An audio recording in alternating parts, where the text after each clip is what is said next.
This month of March is Brain Injury Awareness Month, and every year, thousands of people suffer traumatic injuries to their head that change their life. Recovery can be slow for those who survive, and many are never the same. Well, tonight, Roosevelt Leftwich introduces us to a Pennsylvania woman whose life has changed 5 years ago on a Baltimore County road. Rosie joins us now with more. Rosie? Well, Jamie, at 21, Brittany Pollock says she felt she was simply indestructible, and most folks do at age 21. But a few months before her 22nd birthday, the doctors thought she would never walk or speak again. A traumatic brain injury almost took her life away, and she had to fight hard to get it back. When you have a toddler, you're always picking up something. Brittany Pollock says her 16-month-old likes to make a mess, and he keeps her busy. But it's a mess that she's happy to put away, because a few years ago, no one expected her to survive the night, let alone become a mom.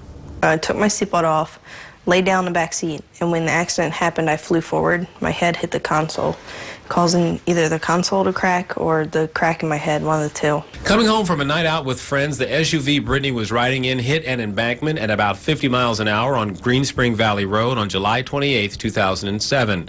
Her head was split from just above her eye to behind her ear, and she suffered severe injuries to her internal organs. She was in a coma for about 3 weeks, and everyone expected that she would never be the same again. Such a traumatic brain injury meant that the road ahead was going to be very, very long. My mom said she handed me a rag. While I was in the shower, she'd take me to the shower, she handed me a rag and said, "Can you wash yourself?" And I held it up like, "What is this?" I said, "I don't know what to do." Or no, one of the two. And I didn't know what to do with the wash rag. I had to learn everything. The things you teach an infant when they're born that they don't intrinsically know is pretty much what I had to learn. I had to learn to walk, to talk, to my distance, depth perception. I had to learn that. But with the help of her nurses and therapists at Kernan Hospital, and of course her loving family and friends, Brittany slowly came back to Brittany.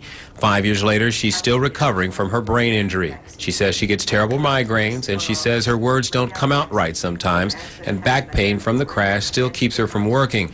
But she says she's still here when many thought that she wouldn't be. She has a loving husband and son, and there are no scars on her soul, just the one that she covers with a swoop of her hair that reminds her every day about just how precious life really is. I'm ever growing, like I'm ever changing, especially emotionally and mentally, and it's like I'm learning things every day about myself, about life, about everything.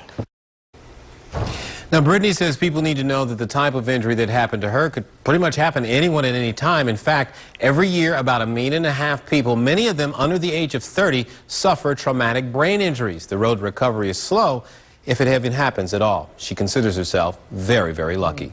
Roosevelt Leftwich, ABC 2 News.